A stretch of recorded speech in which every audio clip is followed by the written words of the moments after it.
It has been a very long week, and I continue to be moved by the efforts and resilience of our LAPD officers, first responders, and city and county partners. There are several important updates that I want to share with you today, and I'd like to start by announcing that the LAPD will be enforcing a curfew in Los Angeles city areas where mandatory evacuations are still in place. The curfew will run from 6 p.m. to 6 a.m. Unless you are public safety personnel or other disaster workers, you have no reason to be at these locations, and if we see you in these areas, you will be subject to arrest. Any person who refuses or willfully neglects to obey the curfew order in effect in any evacuation order zone or evacuation warning zone within the city of Los Angeles will be physically booked for a violation of California Government Code Section 8665. A violation of the curfew order is a misdemeanor punishable by a fine not to exceed $1,000 or by imprisonment not to exceed 6 months or both. This countywide curfew order is enforceable in the city of Los Angeles by LAPD officers. Enforcing a curfew is an important tool that will help keep the burn areas and the evacuated properties secure, keeping looters out. This effort also helps protect public safety personnel who are operating in darkness in very difficult conditions. Our community is facing significant challenges, and ensuring the safety and well-being of our residents is our top priority.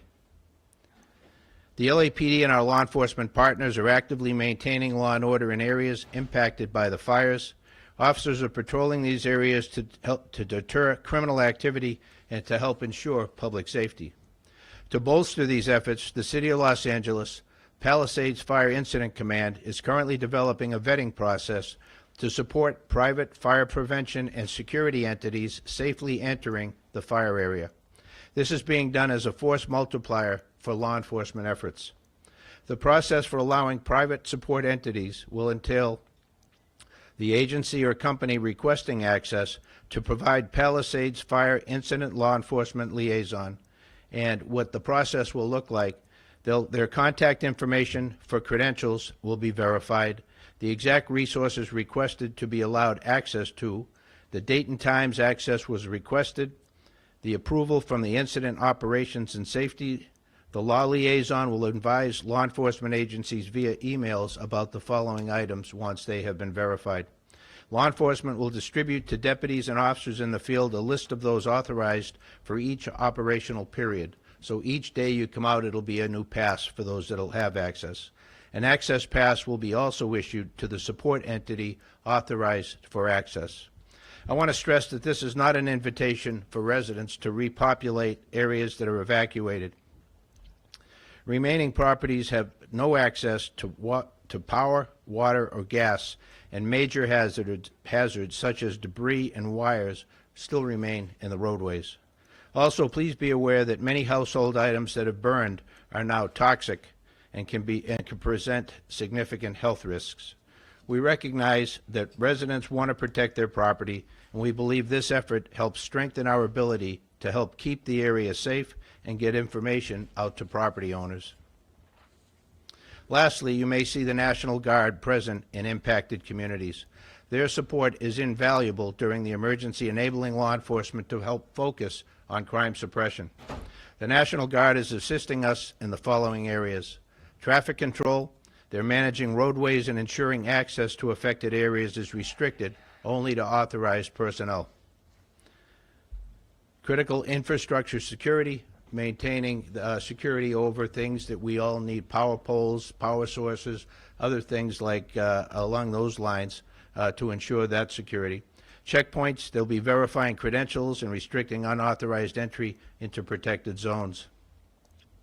While the fires in Pacific Palisades remain an ongoing challenge, the LAPD remains on citywide tactical alert, which means that all personnel and resources are available to be redirected and redeployed to this incident. I want to assure the community that we're working tirelessly to protect lives, property, and maintain public safety during this critical time.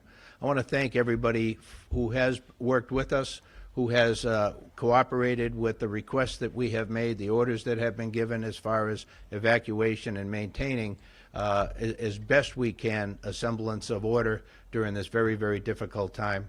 We still have fire resources coming in from all over the country to be able to help deal with this major disaster. And so we want to be able to keep it as safe as we possibly can. The measures we put forward here is with an eye to doing that. And so, again, thank you. And thank you to all of you for help getting our message out to the public that we serve. I'll take any questions, but limited to our role here from LAPD, the law enforcement function. No questions? What arrests have you made linked to looting? I can't speak for the sheriff. We have had, No arrests to looting in the fire areas. yeah, we've had some arrests, but not for looting within the fire areas in the city of Los Angeles. The sheriff reported last night that there were, I think, probably almost 24 arrests. No questions? Thank you all. We appreciate it.